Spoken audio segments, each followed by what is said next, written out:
Yohanes pasal yang kedua, ayat yang pertama sampai dengan ayat yang ke-8. Yohanes pasal kedua ayat yang pertama sampai dengan perkawinan di Kana. Pada hari ketiga ada perkawinan di Kana yang ada di Galilea, dan Yesus ada di situ. Yesus dan murid-muridnya diundang juga ke perkawinan itu. Di dalam perikop ini Yesus justru membuat mukjizat yang pertama kali, bukan di lapangan sepak bola, bukan KKR besar, tapi justru Yesus membuat mukjizat yang pertama kali ada di dalam sebuah pernikahan. Apa artinya? Artinya bahwa keluarga itu bagi Yesus adalah sebuah hal yang sangat penting, sebuah prioritas. Jadi kalau ada orang menyepelekan keluarga, sekarang hati-hati, sebab bagi Tuhan keluarga itu begitu prioritas. Sebelum pelayanan ke luar, harusnya keluarga itu menjadi prioritas yang pertama. Saya berdoa supaya ini juga menjadi prioritas buat Tiga dan juga buat Efraim, dan juga buat semua kita yang hadir hari ini.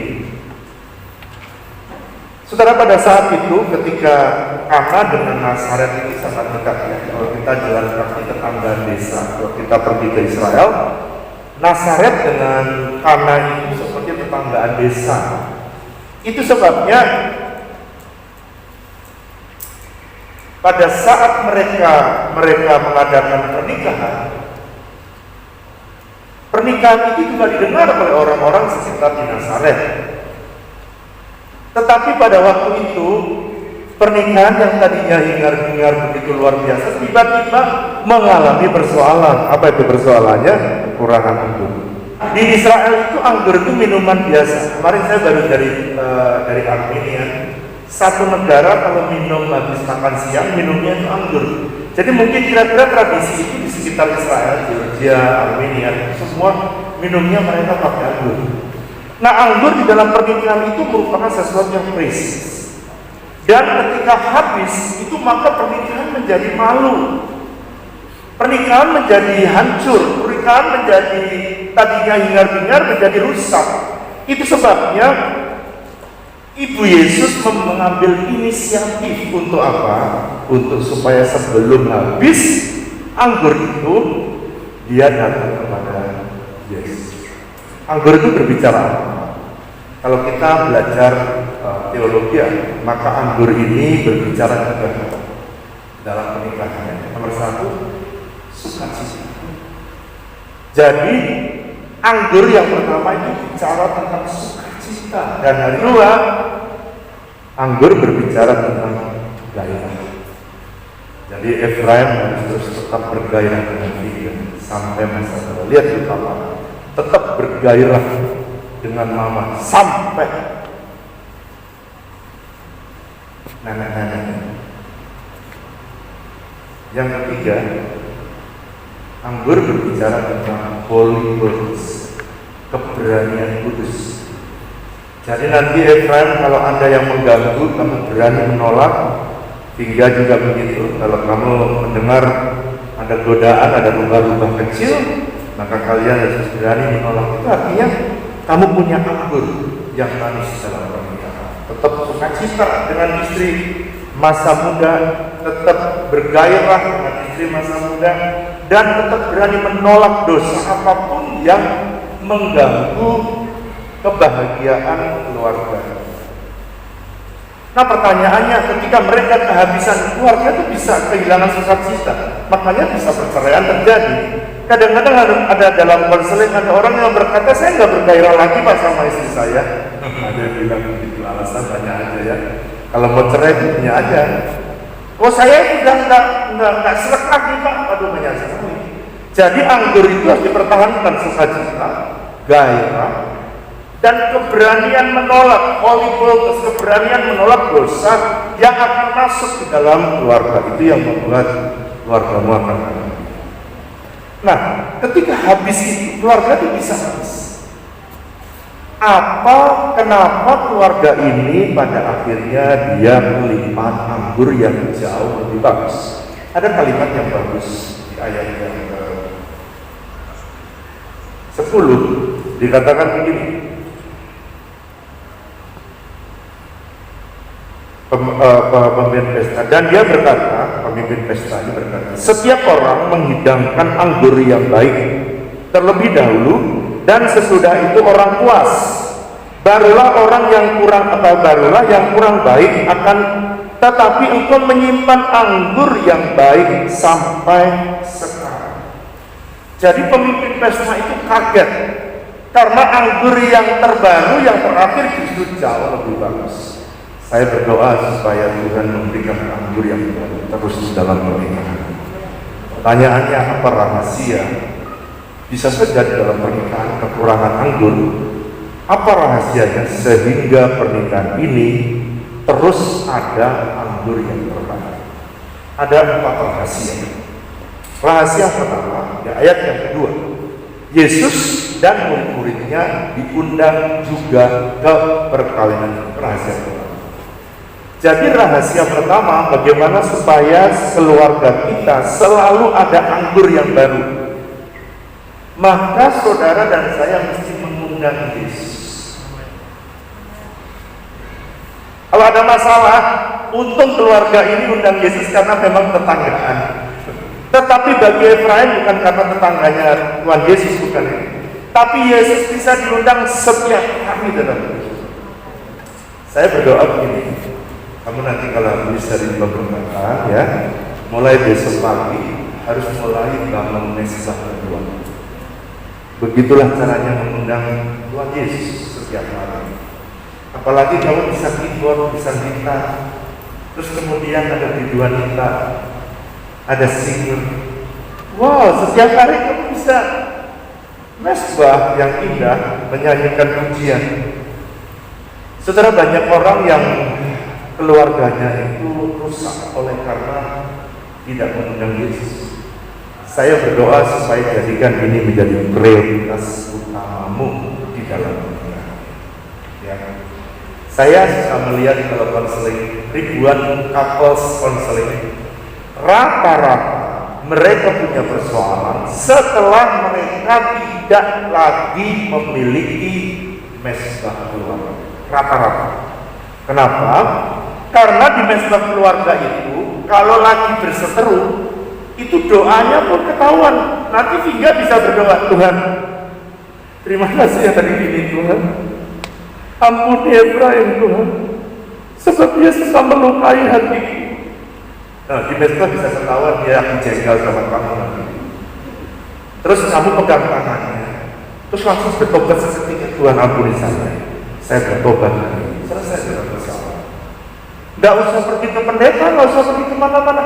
Di mesbah itu kamu bisa selesaikan semua persoalan keluarga yang sering kali menghambat komunikasimu di dalam rumah. Saya sudah menikah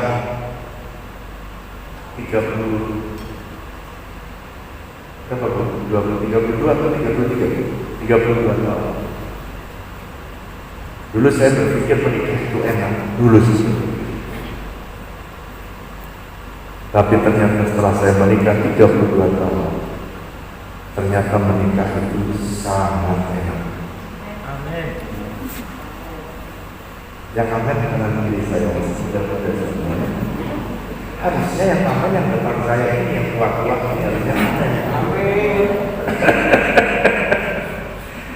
Supaya yang belum kawin cepat kawin. Karena sebenarnya kalau ngerti prinsip di dalam pernikahan, maka kamu akan bisa menikmati kebahagiaan dalam keluarga. Yang kedua, apa rahasia kenapa perkawinan ini akhirnya mengalami mujizat? Karena yang kedua dikatakan begini. Yesus berkata, ayat yang ke-7, Yesus berkata kepada pelayan-pelayan itu, isilah tempayan-tempayan itu penuh dengan air. Ayat yang kelima, Tetapi Ibu Yesus berkata kepada pelayan-pelayan, apa yang dikatakan kepadamu, buatlah itu. Ayat saya akan mulai dari ayat yang kedua. Yang pertama tadi mengundang Yesus. Kalau ini praktis. Undang Yesus kalau mau mengalami mujizat, bukan hanya di pernikahan, tapi ini khusus karena saya khotbah pernikahan. Kamu butuh keuangan pun undang Yesus menjadi solusi dan penolong. Tapi yang kedua, yang hebat, di dalam pernikahan itu ada tempayan yang sebenarnya isinya air. Lalu kemudian mereka punya tempayan yang isinya anggur. Anggurnya sudah hampir habis. Tapi Yesus tidak mengisi tempayan anggur, tapi Yesus berkata, isilah tempayan yang untuk pembasuhan itu, isilah dengan air. Air itu lambang apa? Lambang dari firman, ya. Firman Tuhan. Air itu merupakan lambang daripada firman Tuhan. Yang kedua, kalau kamu ingin menikmati kebahagiaan keluarga, maka yang kedua, isilah hidupmu dengan firman Tuhan. Tempayan atau bejana itu lambang daripada hidup kita. Kalau kita mau bahagia nih, keluarga ya, kalau mau bahagia, isi setiap hari dengan firman Tuhan. Pak, kenapa sih? Apa sih alasannya kenapa kalau firman Tuhan saya baca setiap hari, kenapa kok bisa keluarga saya bisa bahagia? Firman Tuhan itu kayak hukum-hukum, kayak jalan, kayak petunjuk bagi kita untuk kita bisa melihat jalan kebahagiaan. Kalau kamu membacanya dan kamu melakukannya, menurut Yakobus pasal 1 ayat 25, kamu pasti berbahagia. Itu sebabnya semua jemaat, semua hamba-hamba Tuhan, saya wajibkan untuk membaca firman Tuhan setiap hari. Kenapa? Kalau kita pengen lihat anggur yang baru, kita lihat mujizat yang baru setiap hari, isilah firman dan jadilah hidup kita dengan firman hingga penuh. Nah, saya membuat program suka membaca Alkitab setahun itu. Kalau kamu ikuti, setiap tahun kamu membaca Alkitab satu kali minimal ya. Mazmur kamu baca minimal 3 kali. Amsal minimal kamu baca setahun 4 kali. Jadi itu bisa, kalau orang Jawa bilang melotok. Apa itu melotok? Sangat hafal orang Jawa asli. Sangat hafal. Akibatnya kalau Efra mau menyimpang ke kanan atau menyimpang ke kiri, kamu ada kayak udah ada pembatasnya, ada pagernya. Ketika kamu mau keluar ada pagar, maka ada yang menjaga hidupmu dan kamu akan bahagia senantiasa. Doa saya. Kenapa sih kadang-kadang ada keluarga yang selingkuh? Karena kurang baca Alkitab. Cobaan. Karena pada waktu dia selingkuh, kalau dia baca Alkitab, dia pasti ingat akan firman yang dia baca. Itu sebabnya orang-orang yang membaca firman Tuhan, kalau baca setahun sih belum kelihatan ya bedanya. Pada waktu saya muda, saya sudah menetapkan diri saya untuk membaca firman Tuhan setiap hari. Dan itu yang menyebabkan satu kegerakan yang besar, dan itu sebabnya yang memanggil saya untuk saya mendengar. Saya berdoa, kamu anak pendeta, jadi ini mesti harus menjadi pegangan. Baca firman Tuhan setiap. Tapi walaupun kamu tidak hanya pendeta, perlu nggak baca? Sangat perlu, sama aja. Kenapa sih Pak firman Tuhan kok kalau saya baca saya tidak bisa jatuh lagi? Karena firman Tuhan itu menurut Mazmur 119 ayat 105 itu seperti pelita. Firman-Mu adalah pelita bagi kakiku dan terang bagi jalanku. Jadi kamu jangan untuk terang membaca firman Tuhan setiap. Ketiga, setelah kamu membaca, Yesus bilang gini, Maria bilang gini kepada Yesus. Tetapi Ibu Yesus berkata kepada pelayan-pelayan, apa yang dikatakan kepadamu, buatlah itu. Itu bicara apa Pak? Yesus pesan gini, nanti kalau Yesus pesan kepada pelayan-pelayan, kalau nanti kamu disuruh apa, lakukan. Yang ketiga, yang pertama tadi kamu undang Yesus dalam hidupmu setiap hari melalui pesta. Dua, kamu harus mengisi hidupmu dengan firman Tuhan yang hidup. Yang ketiga, apa saja yang dikatakan Yesus buat. Artinya apa? Hidup dalam ketaatan. Ini ya Bapak Ibu yang sudah menikah di atas 5 tahun, coba ya kita introspeksi. Apakah pernikahan kita anggurnya makin manis atau anggurnya makin kecut? Nah, itu saya mau tanya Pak Thomasnya, anggurnya makin manis atau makin kecut Pak? Makin manis. Kalau kamu baca Alkitab, bukan hanya nggak pegelinu, hidupmu berbahagia. Anggur manis terus ada dalam keluarga. Dan orang lain akan melihat kamu, friend, kok kamu bisa bahagia begitu sih?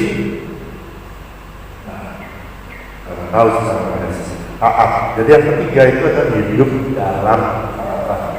Apa yang dikatakan Yesus buat. Terakhir, yang keempat, ayat yang ke-8. Lalu kata Yesus kepada mereka, sekarang cedoklah dan bawalah kepada pemimpin pesta itu. Lalu mereka membawa. Yang ketiga, yang keempat. Apa sih Pak yang keempat? Ini gak gampang ya. Yang diisi oleh pelayan-pelayan tadi, dia sendiri yang dia isi dengan air. Tapi Yesus berkata, ini tadi yang ketiga tadi, apa yang dikatakannya, buatlah itu. Artinya taat. Gak gampang. Yang diisinya air, tapi kok waktu dicedok, dia bilang cedoklah itu anggur.